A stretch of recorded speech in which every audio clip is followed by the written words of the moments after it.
السلام عليكم halkani waa Grand Online Academy magacaygu waa Dr. Maxamuud Maxamed waxaana doctorka bixiya maadada barashada daawooyinka ama pharmacology-ga ee Grand Online Academy maanta waxaan ka hadli doonaa daawooyin kamid ah daawooyinka lagu daaweeyo wadna xanuunka ama marka wadnuhu shaqadiisa hoos u dhacdo oo loo yaqaano angiotensin receptor neprilysin inhibitor daawooyinkan waxaa kamid ah daawada la yiraahdo waa laba daawo isku jira faa'iidada ay isku jirkaasi leedahay ayaynu ka hadli doonaa insha Allah sacubitril valsartan marka waxa la isku daray dawo valsartan waxa waa angiotensin receptor blockers sacubitril ba marka lagu daray faa'iidada ay leedahay sacubitril waxa weey marka neprilysin inhibitor intaanan ka hadal neprilysin inhibitor ka ama neprilysin waxay qabato waxaynu hore u soo aragnay maadada la yiraahdo angiotensin 2 waxa weeyaan waa potent vasoconstrictor xididada jidhka ama xididada dhiigga ayaaba isku soo ururisa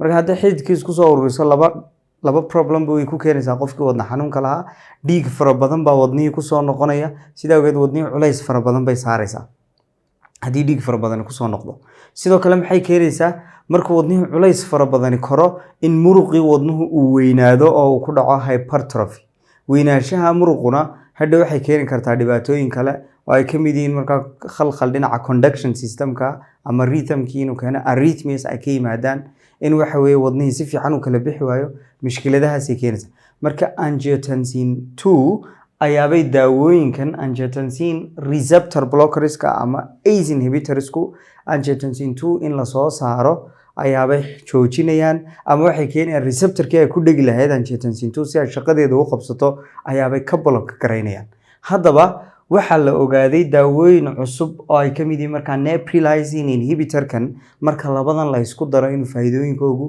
uu sii badanayo marka neprilysin waa maxay neprilysin waxa waa dheecaan is an enzyme waa dheecaan ka mas'uula inuu burburiyo vasoactive peptideska ama maadooyinka ka shaqeeya xididka vaso waa xididkii waa vasoactive peptides maadooyinka xididka ka howlgala ay kamid yihiin angiotensin 1 angiotensin 2 bradykinin iyo natriuretic peptide maadooyinkaas ayuu neprilysin shaqada ka joojiya oo maxay qabtaan angiotensin 2 aniga imika ka soo hadlay oo vasoconstriction bay keentaa labada maadee kale bradykinin maxay keentaa vasodilation in xididkii kala bixiso sidoo kale waxay natriuretic peptide kuna wuxuu leeyahay inuu milixdii jidhka ka saaro natri waa sodium uricase waa inay sodiumtii jidhka ka baxdo oo ay kaadida raacdo marka haddii sodiumti kaadida raacdo culayskii ayaa wadnaha ka yaraanaya marka qofka la siiyo neprilysin inhibitor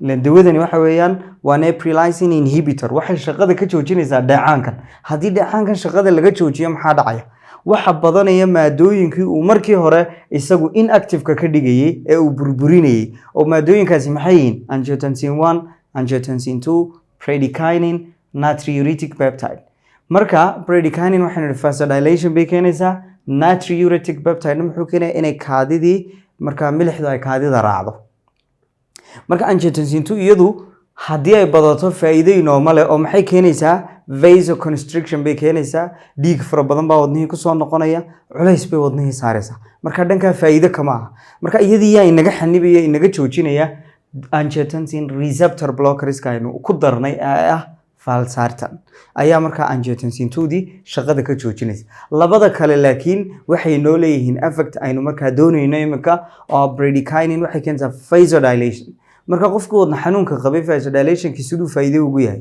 wuxuu keenayaa in dhiigii wadnaha ku soo noqonaya uu yaraado ilaa xididkii baa kala baxay oo venous return-kii baa yaraaday hadduu venous return-kii yaraadana maxaa dhacaya waxa yaraanaya culayskii baa wadnaha ka yaraanaya preload-kii baa yaraanaya culayskii wadnaha ayaa yaraanaya marka natriuretic kuna muxuu keenayaa natriuretic peptide kuna wuxuu keenayaa in salt fara badan kaadida laga saaro oo volumekii dhiigga ama culayskii wadnaha laga yareeyo ileen milix iyo biyo ka baxay that's very very important marka labada faa'iido ayaaba yeelanayaan marka labadan dawo la isku daro haddaba inhibition of neprilysin haddii neprilysin la inhibit gareeyo maxaa dhacaya augments waxay badisaa ama ay xoojisaa shaqadii ay qaban lahaayeen vasoactive peptidesku sida bradykinin iyo natriuretic peptide.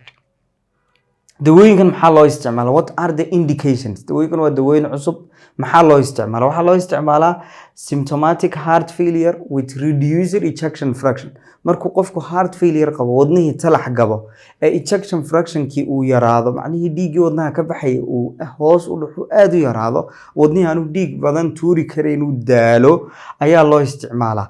weliba kaasoo markaa qofku dawooyinkii kale uu qaatay, weliba optimal dose uu qaatay, dawooyinkii wadna xanuunka lagu manage gareyn jiray ay kamid yihiin beta blockerska, ACE inhibitorska, angiotensin receptor blockers, kuwaasuu hore u soo qaatay, weliba maximum dose baa la gaadhsiiyey, haddana still uu respond gareyn waayo qofku. markaasaa waxaa la isticmaalayaa angiotensin receptor neprilysin inhibitors.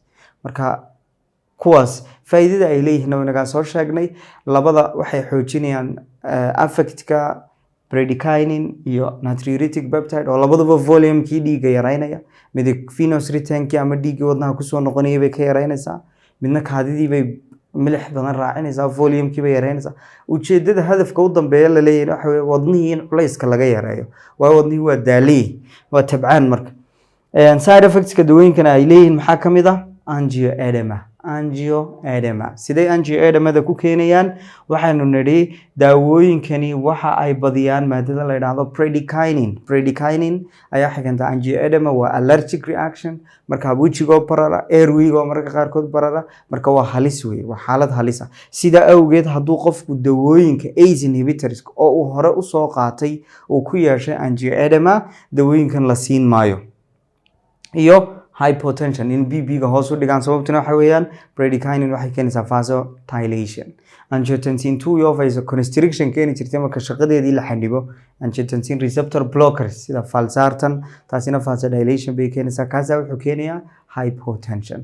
qodob labaad oo very important oo doonaya inaan kusoo gabagabeeya waxa weeye why dawadan markaa loogu daray neprilysin inhibitorka. maxaa loogu daray markaa angiotensin receptor blockerska sida valsartan ee loogu dari waayey ACE inhibitorska?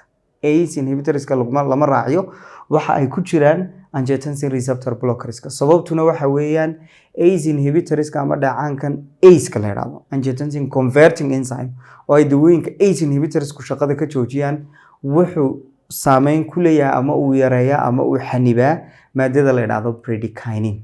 wuxuu leeyahay kininase activity buu leeyahay. marka dawo xanibaysa ACE-kii uu qofku qaato, waxa badanaysa bradykinin.